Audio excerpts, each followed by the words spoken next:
Oh, really? Go ahead, Casey. Josh, you told us a couple of days ago now that the off season too, you're gonna hopefully let this hand thing calm down. What is I know it's early in the process, but what's kind of the overall plan to get that fully healed, and are you confident you'll be 100% at the start of next season? Yeah, no, that'll definitely be not an issue by the start of the season. I think it's more just a rest thing, so I'll probably take. I don't know. Well, the thing is, it's like I'm trying not to do anything that hurts it. The only thing that hurts it is playing basketball. So it's just about managing it. And I think the start of the summer is probably the perfect time to give it some time to rest and be a couple of weeks maybe, and then I'll kind of just gauge where it's at from there, where the pain's at. If it's going, then I'll get straight back into working out. So we'll see how long it takes. Josh, with I've seen it go both ways when players are in this situation with restricted free agency. Sometimes the organization makes sure that they don't even get to market and they go ahead and give them an extension. Other times they let the market set the price and then they decide either to match or not.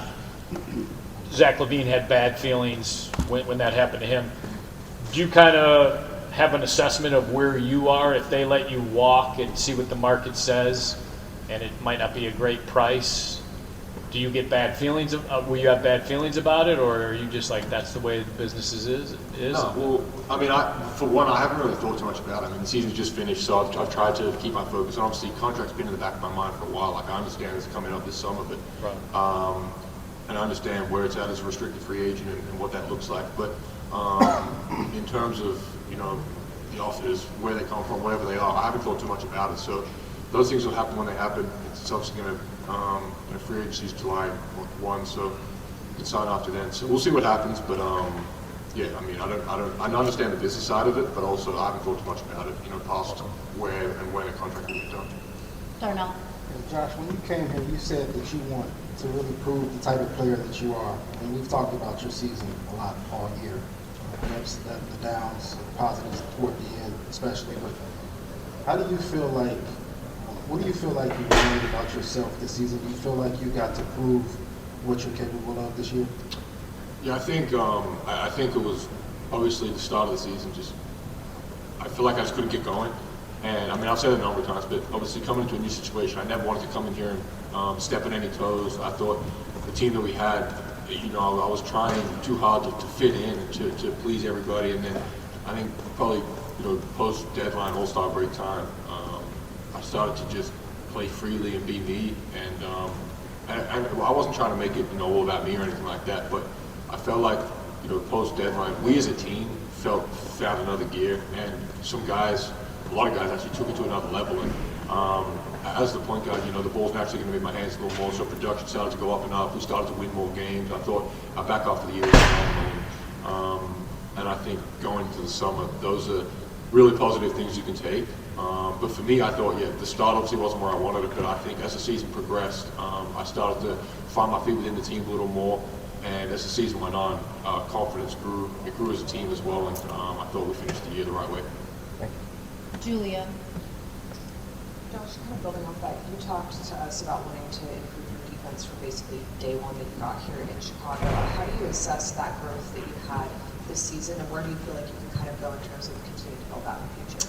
Yeah, I think from the start to where we are now, I think I've taken a leap in that area, and I think the start of the year it wasn't even close to where I wanted to be, and it's always been an area of emphasis to me that I wanted to improve on. And I'm not, delusional. Like, I'm never going to be an elite lockdown defender, but it's just about effort and trying and wanting to do it on that side of the ball. And I think that changed probably from, I still remember the Cleveland game we had in Cleveland the first time, and how upset I was after that game, the effort I put in that side of the ball. And from that point on, I tried to make an emphasis that nothing like that was going to happen again, where it's just, it's not going to be perfect. You're going to get blown by, you're going to miss blockouts, rotations, but it's a matter of effort and wanting to do it every possession down the floor. So I made a conscious decision to do that. And as I said, it wasn't always perfect. And I thought our defense, not just mine, but as a team, we really picked it up the back half of the year. And a lot of it was just will and wanting to do it. So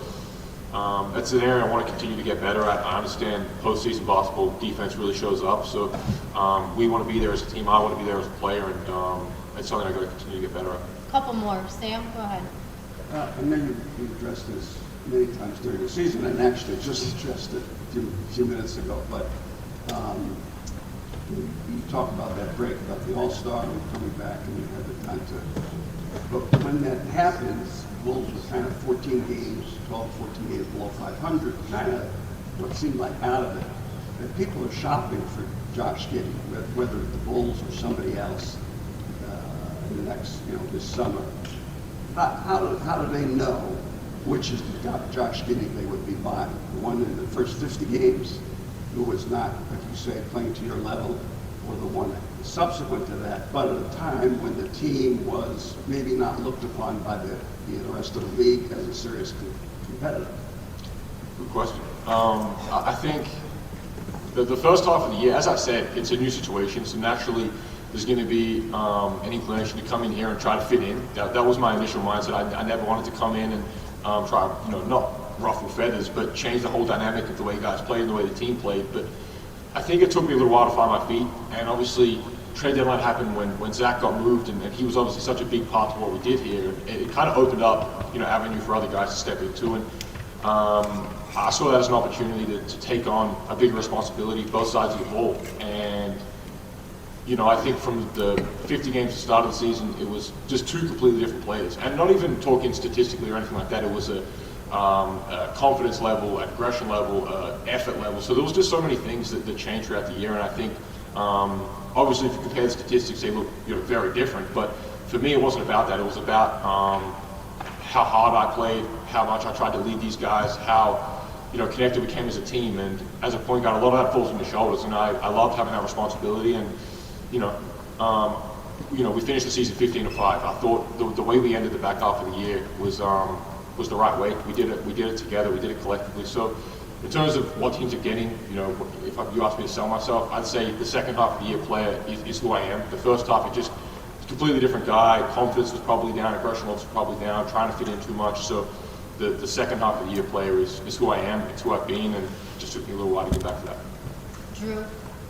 Josh, kind of piggybacking off of what you just said, do you feel like you have more to prove? Definitely. I think as a player, winning's the pinnacle of this sport, and I've won anything. I think that's what you get paid to do.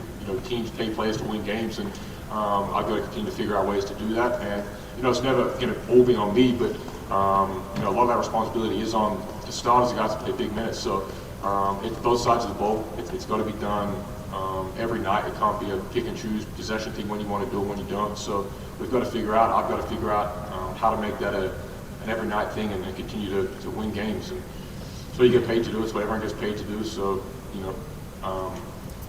that's where I want to get to as a player. The stats and individual stuff is great, but if it doesn't accumulate to winning, then what's it good for? So that's where I've always viewed it. I've been on both sides of the spectrum. I've been the team with the worst record in the league, obviously with the Thunder with the best record in the league, and now we're kind of somewhere back in that middle ground. So I've been at all three ends of the spectrum. I know what it's like to miss the playoffs, to be in the playoffs. So the feeling of missing it obviously hurts. Every player wants to get there. You want to aspire for a championship every year.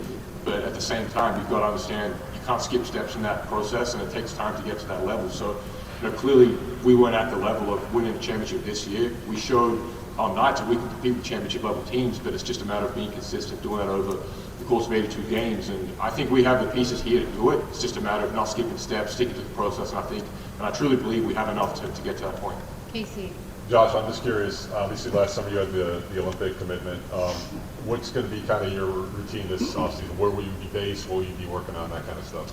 Yeah, I'm going home. I'm actually going home tonight. So Australia? Yeah, back to Australia. And I'll try to get some rest for a little bit. Usually I start my summers within a week. I take a week off and get straight back to it. But just with this injury, I'll probably take 2 or 3 weeks to let it calm down, and then I'll head to LA in the middle of May. I'll be out there for a while, and that's pretty much where I'll base myself for a lot of the summer. So it'll be back and forth between Melbourne and Australia, but between LA and Melbourne, I say Melbourne, Australia, LA and Melbourne will be where I'm at for a lot of the summer.